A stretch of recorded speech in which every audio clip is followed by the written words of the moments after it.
I voted for Ronald Reagan when he first got in.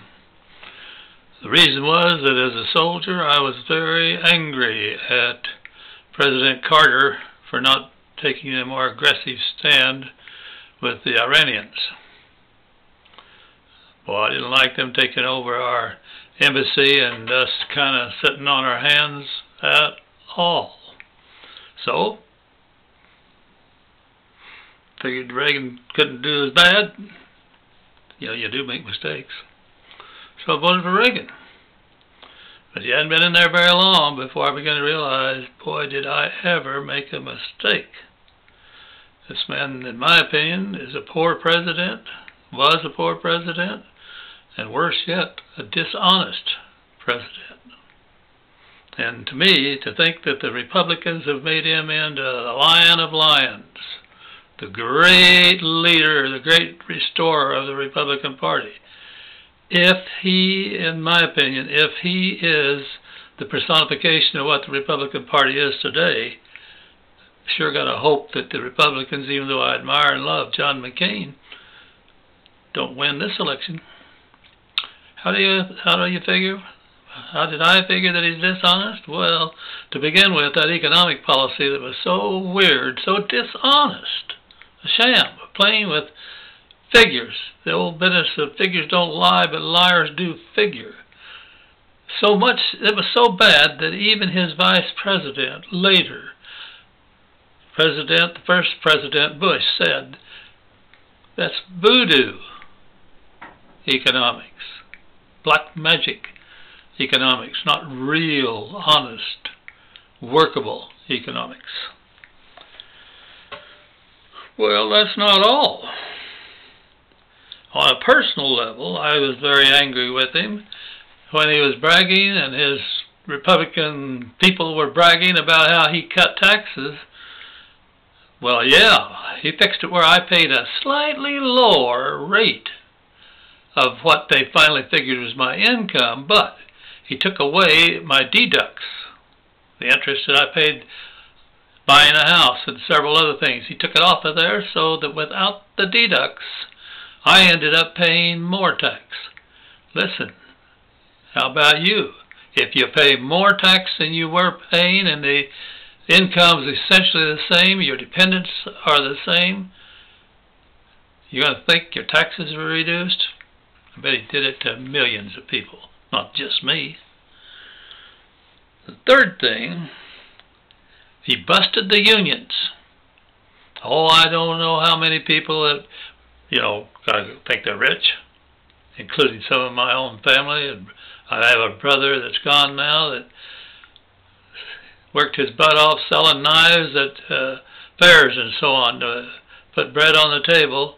But oh boy, he heard all that right-wing stuff, and he was a right-winger. Wondered sometimes what he was using to think with. But anyway, he and many, many others to tell you how all these unions, they're the reason that we're not doing better and so on. Well, I've told some stories about unions already, and I'll probably tell more as I go along. And I have every reason to hate unions. When they pushed me out at Alamosa, the Colorado Education Association was so active in that they bragged that they had established their power. They even put on the television that I'd been one of the worst superintendents ever, was the reason that they had to regretfully take action against me.